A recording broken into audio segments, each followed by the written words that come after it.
अस्सलामुअलैकुम वरहमतुल्लाहि वबरकातुह। मेरे प्यारे भाइयों और बहनों, जुमा का दिन वो अजीम दिन है जिसे अल्लाह ताला ने तमाम दिनों का सरदार बनाया। ये वो दिन है जिस दिन हज़रत आदम अलैहिस्सलाम को पैदा किया गया। इसी दिन उन्हें जन्नत में दाखिल किया गया और इसी दिन उन्हें ज़मीन पर भेजा गया।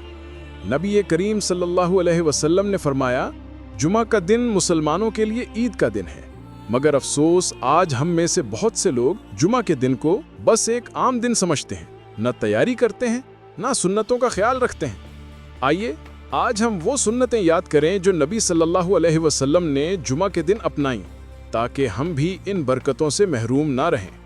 सबसे पहली सुन्नत है गुस्ल करना। नबी सल्लल्लाहु अलैहि वसल्लम हर जुमा के दिन गुस्ल फरमाया करते थे।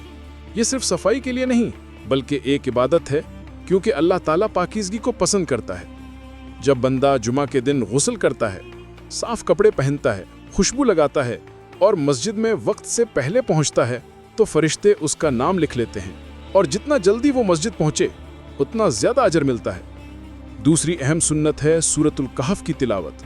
नबी सल्लल्लाहु अलैहि वसल्लम ने फरमाया, जो जुमा के दिन सूरतुल कहफ पढ़े उसके लिए एक जुमा से अगले जुमा तक नूर रहता है।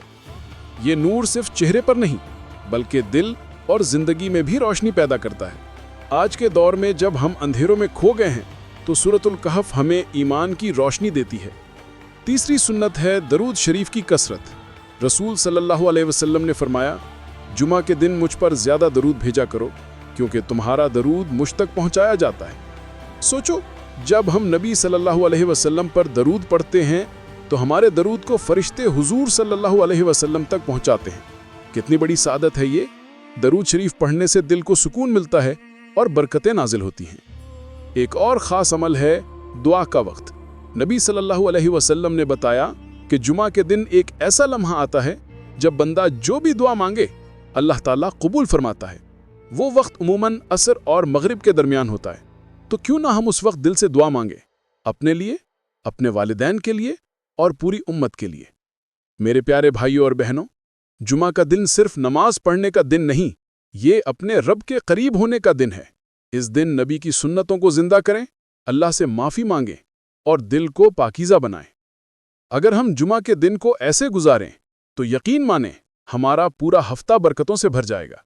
अल्लाह ताला हमें जुमा के दिन की बरकतें अता फरमाए और हमें नबी सल्लल्लाहु अलैहि वसल्लम की सुन्नतों पर अमल करने की तौफीक दे। आमीन या रब्बुल आलमीन।